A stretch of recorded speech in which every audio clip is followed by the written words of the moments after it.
Praise the lord. આજે આપણે નિર્ગમન તેનો 34મો અધ્યાય અને તેની 6ઠ્ઠી કલમમાંથી પ્રભુના વચનો જોવાના છે. વચન આ પ્રમાણે છે, અને યહોવા તેની આગળ થઈને ગયા અને એવું જાહેર કર્યું, યહોવા દયાળુ તથા કૃપાળુ ઈશ્વર, મંદરોષી અને અનુગ્રહ તથા સત્યથી ભરપૂર. આમીન. આ પ્રભુનું વચન છે. નિર્ગમન 34 તેની 6ઠ્ઠી કલમ.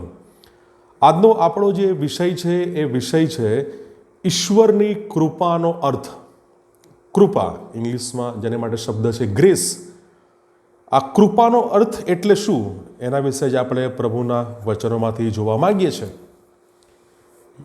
કૃપા એટલે કે ગ્રેસ, હિન્દીમાં અનુગ્રહ, એ ખરેખર છે શું?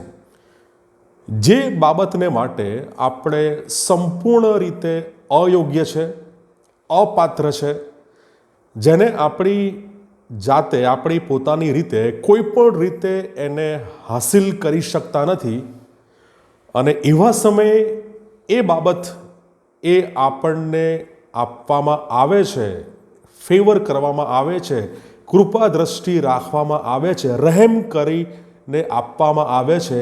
એ બાબત છે એ કૃપા. એ ઈશ્વર દ્વારા અપાતી એક ભેટ છે, જેને માટે આપણે સંપૂર્ણ અયોગ્ય અને અપાત્ર છે. તે આપણે આપણા સ્વ પ્રયત્નો દ્વારા કોઈ પણ રીતે તેને હાસિલ કરી શકતા નથી. તેને માટે આપણે સંપૂર્ણ અપાત્ર અને અયોગ્ય છે. પણ ઈશ્વરની રહેમ દ્રષ્ટિ, કૃપા દ્રષ્ટિ અને ઈશ્વરની ફેવર દ્વારા જ્યારે એ બાબત આપણને આપવામાં આવે છે તેને આપણે કૃપા કહીએ છીએ. યોહાન 1:17 પ્રમાણે કૃપા તથા સત્યતા ઈસુ ખ્રિસ્તની મારફતે આવી. આપણે માટે આ જગતમાં એ કૃપા એ ઈસુ ખ્રિસ્તની મારફતે એ આવી. એ બાબત આપણે યોહાન 1:17 જોઈ શકીએ છીએ. બે પ્રકારની કૃપા આપણે બાઇબલમાં જોઈ શકીએ છીએ. તેમાં પહેલી છે એ સેવિંગ ગ્રેસ, જેને કેટલાક લોકો ઇલેક્ટિંગ ગ્રેસ પણ કહે છે. સેવિંગ ગ્રેસ, બચાવની કૃપા. અને બીજી જે કૃપા છે એ છે સસ્ટેનિંગ ગ્રેસ, ટકાવી રાખનાર કૃપા, નિભાવી રાખનાર કૃપા. સૌથી પહેલી એ છે એ સેવિંગ ગ્રેસ એટલે કે બચાવની કૃપા. પ્રભુ ઈસુ ખ્રિસ્ત એ આપણો ઉદ્ધાર અને એ તારણ કરે છે, અને એ ઉદ્ધાર, એ તારણ એ તેમના પર વિશ્વાસ દ્વારા આપણને પ્રાપ્ત થાય છે. અને એ તારણ આપણે કોઈ પણ રીતે આપણા સ્વ પ્રયત્નોથી મેળવી શકતા નથી, કમાઈ શકતા નથી, પ્રાપ્ત કરી શકતા નથી. એ એકમાત્ર ઈશ્વરની કૃપા દ્વારા જ એ શક્ય બને છે. એ બચાવ, એ ઉદ્ધાર, એ તારણ એ પ્રભુ ઈસુ ખ્રિસ્ત દ્વારા જ એ શક્ય બને છે.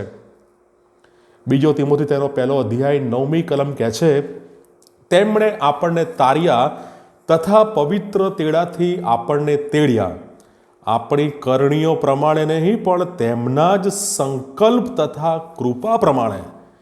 એ કૃપા અનાદિકાળથી ખ્રિસ્ત ઈસુમાં આપેલી હતી.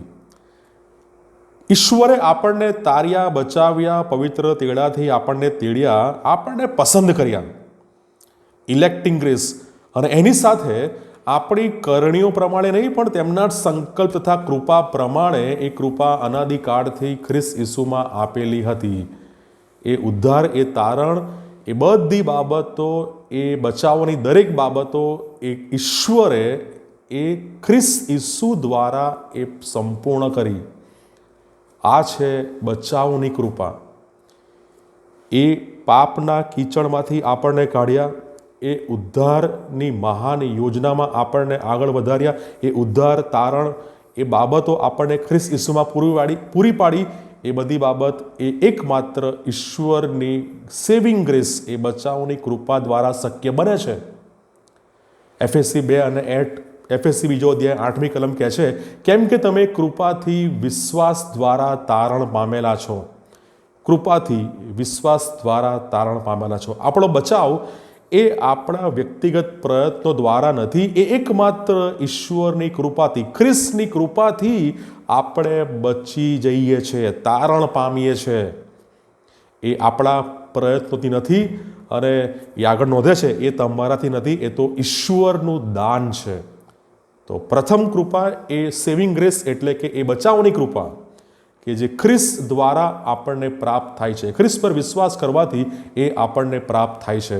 અને બીજી જે કૃપા છે એ છે સસ્ટેનિંગ ગ્રેસ, જેને આપણે નિભાવી રાખનાર, ટકાવી રાખનાર કૃપા આપણે કહીએ છીએ. પાઉલને દેહમાં કાંટો હતો અને પાઉલ એને માટે 3 વાર એ પ્રાર્થના કરે છે. અને પાઉલ કહે છે એ કાંટો મને આપવામાં આવેલો છે દેહમાં, કે જેથી હું અતિશય વડાઈ ના કરું. અને એની માટે પ્રેરિત પાઉલ 3 વાર એ પ્રાર્થના કરે છે. પણ બીજા કોરિન્થી 12મા અધ્યાયની 9મી કલમમાં પ્રભુનું વચન એ આ પ્રમાણે જણાવે છે, તારે માટે મારી કૃપા બસ છે, કેમ કે મારું સામર્થ્ય નિર્બળતામાં સંપૂર્ણ થાય છે. પાઉલને એ દેહના કાંટામાં નિભાવી રાખનાર એકમાત્ર જો બાબત હોય તો એ છે ઈશ્વરની કૃપા. એ કૃપા જ એ પાઉલને એ દેહમાં કાંટો હોવા છતાં એ પાઉલને નિભાવી રાખે છે, પાઉલને ટકાવી રાખે છે. અને એવા સમયે પણ ઈશ્વરનું સામર્થ્ય એ કૃપામાં પાઉલને આપવામાં આવે છે. એ નિર્બળતામાં એ ખ્રિસ્તનું સામર્થ્ય એ સંપૂર્ણ થાય છે, નિભાવી રાખનાર એ કૃપા છે. અને પાઉલ ફિલિપી 4 અધ્યાય 13મી કલમમાં જણાવે છે, જે મને સામર્થ્ય આપે છે તેની સહાયથી હું બધું કરી શકું છું. એ કૃપાથી, એ સામર્થ્યથી પ્રેરિત પાઉલ એ બધું જ કરી શકે છે. એ ટકાવી રાખનારી એ કૃપા છે. એ કૃપા, એ ગ્રેસ એ આપણે કમાઈ શકતા નથી, એ આપણે પોતાના પ્રયત્ન સ્વબળે એને મેળવી શકતા નથી. આપણે તેને માટે પોતાને લાયક પણ બનાવી શકતા નથી. કારણ કે નિર્ગમનનો 33મો અધ્યાય 19મી કલમ કહે છે, જેના પર હું કૃપા કરવા ચાહું તેના પર હું કૃપા કરીશ, ને જેના પર રહેમ કરવા ચાહું તેના પર રહેમ કરીશ. એ સંપૂર્ણ ઈશ્વરથી છે, ઈશ્વરની ઈચ્છાથી, એ ઈશ્વરની ઈચ્છા પર આધારિત છે. આપણે તેના માટે કશું કરી શકતા નથી, એ ઈશ્વરથી છે.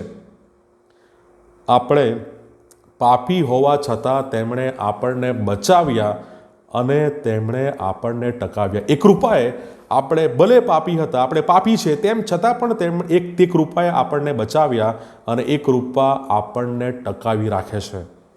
પ્રભુ આ વચનો શીખવા, સમજવા આપણે દરેકની સહાય અને મદદ કરે. God bless you.